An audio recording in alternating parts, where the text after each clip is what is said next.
Praise the Lord. मसीह यीशु में आप सबकी सलामती हो। मैं एवेंजलिस्ट रूथ सुधाकर और आज का मेरा टॉपिक है दौलत के मुतल्लिक खुदा की सोच। ईमानदार के दौलतमंद होने में कोई बुराई नहीं।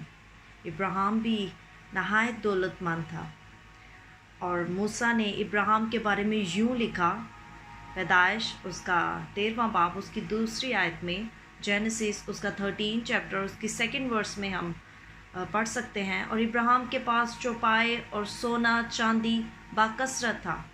अयूब, दाऊद, सुलेमान और कई और ईमानदार जो खुदा की खिदमत करते थे, खुदा ने उन्हें बड़ी कसरत की दौलत से नवाजा था।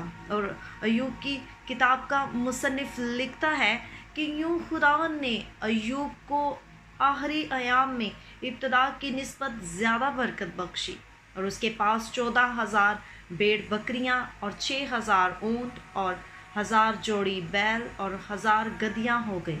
अयूब उसका हम 42 चैप्टर और उसकी 12 वर्स में जो है हम वहाँ पर भी इसको पढ़ सकते हैं। लेकिन बात तब प्रॉब्लम क्रिएट होती है जब दौलत खुदा की निस्बत ईमानदार की ज़िंदगी में ज़्यादा अहमियत इख्तियार कर लेती है।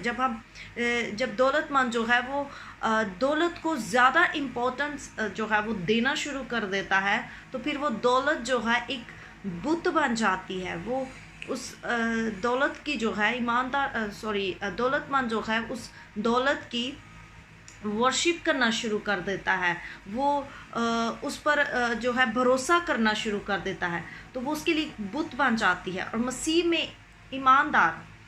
एक ईमानदार दौलत के हवाले से अपनी ज़िंदगी का जायज़ा लेते हुए खुद से ये सवाल कर सकता है या किया जा सकता है कि क्या मैं पलूस के इस कलाम के मुताबिक दयानतदार दिखाई देता हूँ।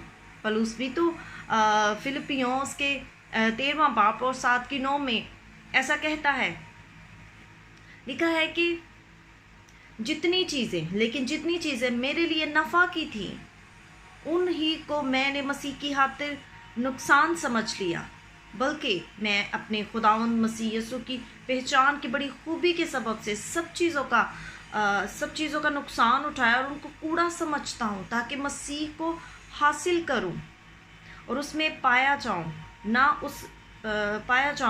अपनी उस रास्तबाजी के साथ जो शरीयत की तरफ से है, बल्कि उस रास्तबाजी के साथ जो मसीह पर ईमान लाने के सबब से है और खुदा की तरफ से ईमान पर मिलती है। आमीन।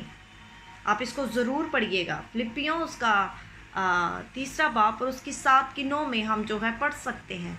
पलूस ऐसी पर्सनैलिटी है जो पढ़ा लिखा था, दौलतमंद था, लेकिन क्या हम भी जो पलूस ने ये कलाम किया एक दौलतमंद या हम हैं, तो जो नहायत दौलतमंद है, जिसके पास नहायत दौलत है, और क्या वो भी पलूस की तरह अपने से ये सवाल कर सकता है? बिल्कुल, वो अपने से ये सवाल कर सकता है। वो अपने से ये सवाल जो है करने की सलाहियत रखता है। हर इंसान अपने से ये सवाल पूछने की जो है सलाहियत रखता है।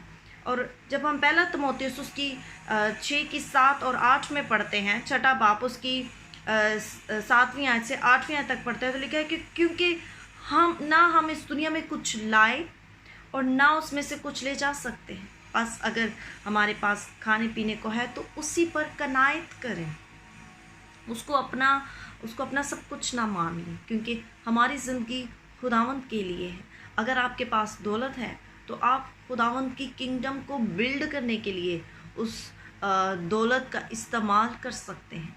जैसे खुदा का रूह आपको गाइड करे, आप उसकी हजूरी में बीज बोएं। जब आप उसकी हजूरी में उसके घर में बीज बोएंगे तो आप ज़रूर फसल काटेंगे। आप बीज बोते जाएंगे, फसल काटते जाएंगे, बीज बोते जाएंगे, फसल काटते जाएंगे। तो खुदा का दौलत के मुतल्लिक जो है खुदा की ये सोच है।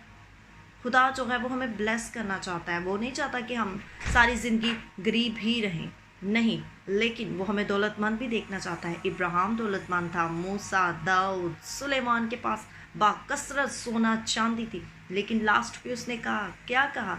सब कुछ बातिल है, कुछ भी جو ہے ہم ساتھ نہیں لے کر جا سکتے. کچھ بھی جو ہے وہ کوئی چیز ہمیں دنیا کی، پولس رسول کہتا ہے کہ کوئی چیز ہمیں نہیں بچا سکتی. میں ان ساری چیزوں کو کوڑا سمجھتا ہوں. لہٰذا اگر آج ہمارے پاس خداوند نے ہمیں کثرت سے بلیس کیا ہوا ہے، تو ہمیں یہ سمجھنے کی ضرورت ہے کہ ہم نے کس طرح سے خداوند کی کنگڈم کو بلڈ کرنے کے لیے جو ہے خداوند کی بادشاہت میں کس طرح سے ہم بیج بو سکتے ہیں، اور خداوند اس دولت کو بڑھاتا چلا جائے اور اسی کے نام کو عزت اور جلال ملتا جائے. God bless you all.